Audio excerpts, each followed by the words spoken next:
ക്രിസ്തുവിൻ്റെ വളരെ മനോഹരമായൊരു ഇൻവിറ്റേഷനാണ് ഇന്നത്തെ സുവിശേഷ ഭാഗം. അധ്വാനിക്കുന്നവരും ഭാരം വഹിക്കുന്നവരുമായ നിങ്ങളെല്ലാവരും എൻ്റെ അടുക്കൽ വരുവിൻ, ഞാൻ നിങ്ങളെ ആശ്വസിപ്പിക്കാം. എന്തിനായിരുന്നു ഈ ഇൻവിറ്റേഷൻ? വളരെ കൃത്യമാണ്. ആ കാലഘട്ടത്തിൻ്റെ ഒരു മാറ്റത്തിന് വേണ്ടിയുള്ള ഇൻവിറ്റേഷനാണിത്. യഹൂദരുടെ ഇടയിൽ ജ്ഞാനികൾ വിജ്ഞാനം അഭ്യസിക്കുന്നതിനും യഹൂദ റബ്ബിമാർ നിയമം പിൻചെല്ലുന്നതിനും വേണ്ടി ഈ ഒരു ഇൻവിറ്റേഷൻ ആ കാലഘട്ടത്ത് എല്ലാവർക്കും നൽകുമായിരുന്നു. നിയമം കൃത്യമായിട്ട് പഠിക്കാൻ വേണ്ടി, ജ്ഞാനം നേടാൻ വേണ്ടി ഇങ്ങനെ രണ്ട് കൂട്ടരും എല്ലാവരും ഇൻവൈറ്റ് ചെയ്യുമ്പോൾ ഈ ഇൻവിറ്റേഷൻ വളരെ എളുപ്പമാണെങ്കിലും പക്ഷേ അഭ്യസിക്കാൻ വളരെ പാടാണ്. ജ്ഞാനം അഭ്യസിക്കാൻ വേണ്ടി അവർ ഒത്തിരിയേറെ ഇവരെ കഷ്ടപ്പെടുത്തുമായിരുന്നു. അതുപോലെ റബ്ബിമാരൊക്കെ നിയമം പഠിപ്പിച്ച് ആ നിയമങ്ങളുടെ ഭാരം ഇവരെ വല്ലാണ്ട് കുഴപ്പിക്കുമായിരുന്നു. അറിവ് കൂടുന്തോറും അവർ കൂടുതൽ ഭാരത്തിലേക്ക് എത്തുന്നു എന്നാണ് ഇതിന് രത്നച്ചുരുക്കം. ഇങ്ങനെ ഒരു കാലഘട്ടത്തിൽ വിജ്ഞാനം നേടുന്നതിനും നിയമം പഠിക്കുന്നതിനുമായി ഒരു കൂട്ടം മനുഷ്യർ കഷ്ടപ്പെട്ടുകൊണ്ടിരിക്കുമ്പോഴാണ് മറ്റൊരു ഇൻവിറ്റേഷൻ ആ കാലഘട്ടത്തിൽ കിട്ടുന്നത്. അത് ക്രിസ്തുവിൻ്റെ ഇൻവിറ്റേഷനാണ്.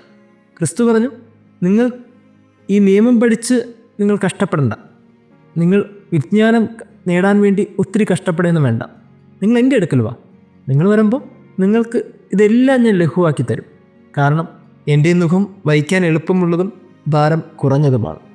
ഈ നിയമത്തെ എല്ലാം ഞാൻ വഹിച്ചുകൊണ്ട് ഒരൊറ്റ നിയമമാക്കി ഞാൻ തരും.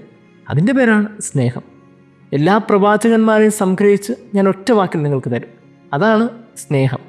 ഇങ്ങനെ എല്ലാത്തിനെയും സംഗ്രഹിച്ച് സ്നേഹം എന്നൊരൊറ്റ വാക്കിൽ ഒരാൾക്ക് ഒതുക്കാൻ കഴിയുന്നുണ്ടെങ്കിൽ അയാളുടെ പേരാണ് ക്രിസ്തു. ആ കാലഘട്ടത്തിന് ഈ വചനങ്ങൾ കുറച്ചും കൂടി മനസ്സിലാകും. മനുഷ്യരൊക്കെ നിയമത്തിൻ്റെ ഭാരത്താൽ ജീവിച്ചിരുന്ന കാലഘട്ടത്ത്, മനുഷ്യരൊക്കെ ഈ വിജ്ഞാനവും വിവേകത്തിനും വേണ്ടിയൊക്കെ ദാഹിച്ചിരുന്ന ഒരു കാലഘട്ടത്ത് എല്ലാം ലഘൂകരിച്ച് അതിനൊക്കെ കൈക്കുമ്പിളിൽ ഒതുക്കുവാൻ തക്കവിധത്തിൽ ക്രിസ്തു മനുഷ്യർക്ക് സമീപസ്ഥനായിരുന്നു. പ്രിയമുള്ളവർ, ഇന്നത്തെ സുവിശേഷം നമ്മളെയൊക്കെ ഓർമ്മിപ്പിക്കുന്നത് എത്രമാത്രം ലഘുവായുള്ള ജീവിതത്തിന് വേണ്ടി ക്രിസ്തുവിനെ സമീപിക്കാം എന്ന ഓർമ്മപ്പെടുത്തലാണ്. ഇത്രയും ഭാരപ്പെട്ടൊന്നും ഒരു കാര്യത്തിനും വേണ്ടി ജീവിക്കേണ്ട ആവശ്യമൊന്നുമില്ല. എല്ലാത്തിനും സംഗ്രഹം ക്രിസ്തുവാണ്, എല്ലാത്തിനെയും പൂർത്തീകരണവും ക്രിസ്തുവാണ്, എല്ലാത്തിനെയും ആരംഭവും ക്രിസ്തുവാണ്. ഇങ്ങനെ എല്ലാത്തിനെയും തുടക്കവും അതിൻ്റെ പൂർത്തീകരണവും ക്രിസ്തുവാണെന്നൊക്കെ നമ്മൾ സംഗ്രഹിക്കുമ്പോൾ മനസ്സിലാക്കേണ്ടത് അവനിലാണ് പൂർണ്ണമായ ആശ്രയം. നമ്മൾ എന്തിനൊക്കെക്കുറിച്ചാണോ അറിയാൻ ആഗ്രഹിക്കുന്നത് അതിൻ്റെ എല്ലാത്തിൻ്റെയും അവസാന പോയിന്റിലെത്തുന്നത് അത് ക്രിസ്തുവിലെന്നുള്ളതാണ്. പ്രിയമുള്ളവരെ, അറിവിൻ്റെ ഒരു ലോകത്താണ് നമ്മൾ ഓരോരുത്തരും ജീവിച്ചു കൊണ്ടിരിക്കുന്നത്. ഈ അറിവ് കൂടിയുള്ള ജീവിതത്തിനിടയിൽ നമ്മളൊക്കെ ക്രിസ്തുവിനെ മറന്നു പോകുന്നുണ്ടോ? നിയമത്തിൻ്റെ പിന്നാലെയും ജ്ഞാനത്തിൻ്റെ പിന്നാലെയും അറിവിൻ്റെ പിന്നാലേക്ക് ഓടിക്കൊണ്ടിരിക്കുമ്പോൾ ഈ ക്രിസ്തു എന്ന കൃത്യമായൊരു പോയിന്റിലേക്ക് നമുക്ക് എത്താൻ സാധിക്കുന്നില്ലെങ്കിൽ, ഈ അറിവും ജ്ഞാനവും കഴിവുമൊക്കെ ക്രിസ്തു എന്ന ഒറ്റ പോയിന്റിലേക്ക് നമ്മൾ എത്തിക്കുന്നില്ലെങ്കിൽ അതൊക്കെ കുറച്ചും കൂടി ഡേഞ്ചറസ് പൊസിഷനാണെന്ന് തോന്നുന്നു. ഇനി നമുക്കാവശ്യം ക്രിസ്തുവിലേക്ക് എത്തിച്ചേരുക എന്നുള്ളതാണ്. കാരണം ഇത്രയും ഭാരപ്പെട്ടുള്ള ജീവിതത്തിനിടയിൽ അവൻ്റെ അടുത്തേക്ക് എത്തുമ്പോൾ ഇതിനൊക്കെ വളരെ സിംപ്ലിഫൈ ചെയ്ത് ഒരു ലഘുരൂപത്തിലെത്തിക്കും. നിങ്ങളെല്ലാവരും എൻ്റെ അടുക്കൽ വരുവിൻ, ഞാൻ നിങ്ങളെ ആശ്വസിപ്പിക്കാമെന്ന വാക്ക്. ദൈവം നമ്മെ അനുഗ്രഹിക്കട്ടെ. കരങ്ങളുണ്ട്, നിന്റെ ഹൃദയം തകരുമ്പോൾ ശാശ്വത പാറയേശു പുതുജീവൻ പകർന്നിടും. താങ്ങും കരങ്ങളുണ്ട്, നിന്റെ ഹൃദയം തകരുമ്പോൾ ശാശ്വത പാറയേശു പുതുജീവൻ പകർന്നിടും. ശാശ്വത പാറയേശു പുതുജീവൻ പകർന്നിടും.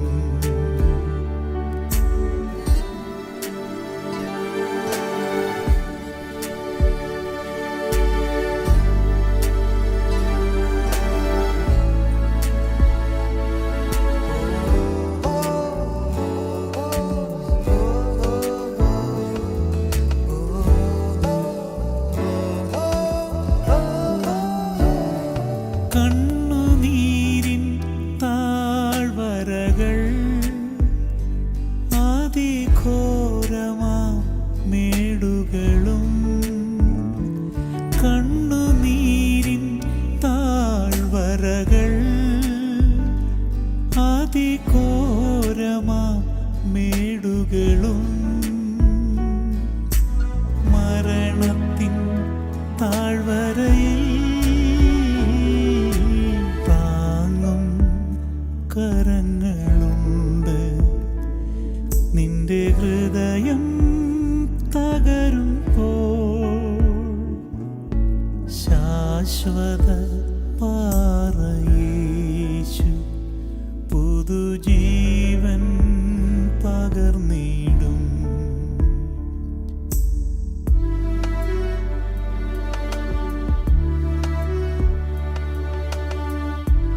കഠിനമോ ഭാരം വലിയതോ മുഖം താങ്ങുവാൻ കഠിനമോ സ്നേഹിതർ ദുഷിക്കുന്നോ താങ്ങും കരങ്ങളുണ്ട് നിന്റെ ഹൃദയം തകരുമ്പോൾ ശാശ്വത പാറയേശു പുതുജീവൻ പകർന്നിടും ശാശ്വത പാറയേശു പുതുജീവൻ